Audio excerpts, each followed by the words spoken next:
Okay, my name is Lούσι Ρέντλερ from the SAV, that's the German section of the CWI. Okay, Lúci, tell us what happened with the struggle of the Stuttgart 21 in Germany?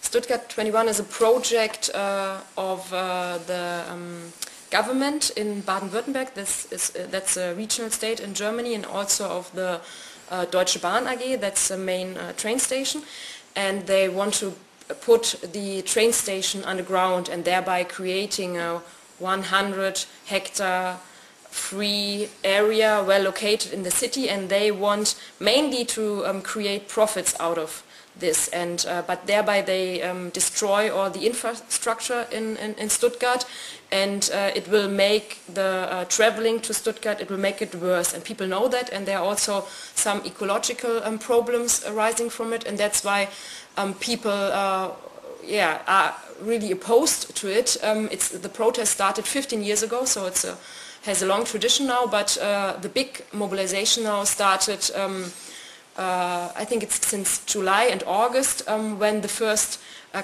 when the first trees in the park, when they started to cut it because they need this space for the new train station, for the underground train station.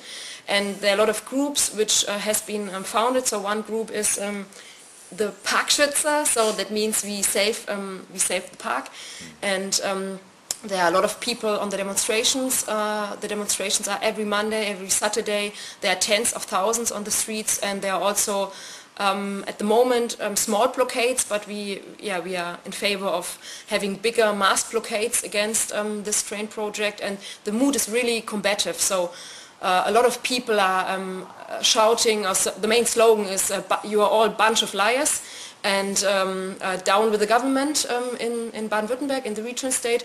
And we are playing, on behalf of the SAV, we are playing an important role in this struggle because we initiated a youth organization called Youth Offensive Against Stuttgart 21, which organized an important school student strike, and that was on the 13th of September. The police brutally attacked the school students and others. One man really lost his eye. It was very tragic, and these pictures shocked the whole of Germany. And after this day, it was not only about the train station, but it was really about democracy, about police, the brutality of the police, and people really feel that that something is wrong with the whole system, and I think it's an important point, how quickly consciousness can develop.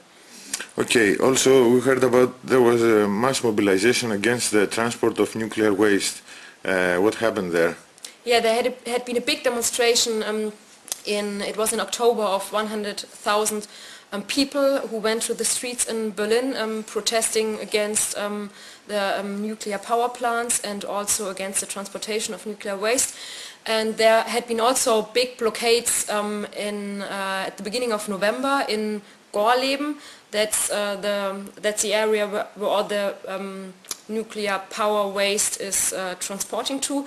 So there were, I think, more than 10,000 people participating in blockading the train with the nuclear waste, and this is one of the major issues at the moment in Germany, and also young people are really involved in this fight. Okay, we can see, generally in all over Europe we can see governments attacking people. What do you think should be the answer to that? So in Germany we have a bit of an exceptional situation because there's a kind of a soft recovery. It depends on the growth in China and some other factors. It's not stable at the moment, but I think it's different to Greece or to Ireland or to Italy. So in Germany the people don't feel that they are really hit already by the crisis.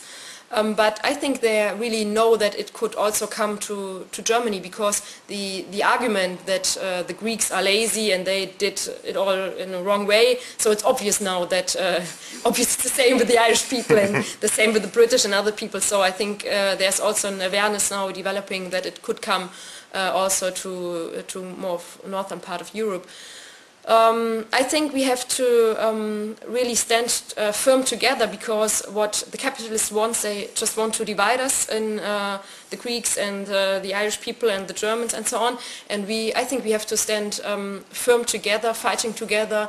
And there was a debate in our ranks in the CWI whether we should propose really European-wide struggle, European-wide strikes, maybe also to coordinate general strikes which take place in several countries, and we are in favor of the working class really entering the scene and struggling also for another society. So, and I think we also have to politicize the whole movement, and we need to raise important demands, as you did it in Greece, for instance, to call for the cancellation of the debts or the nationalization of the banks. And this really brings us in collusion with capitalism. So we need a political answer to this rotten system, and that's why the CWI, what CWI stands for.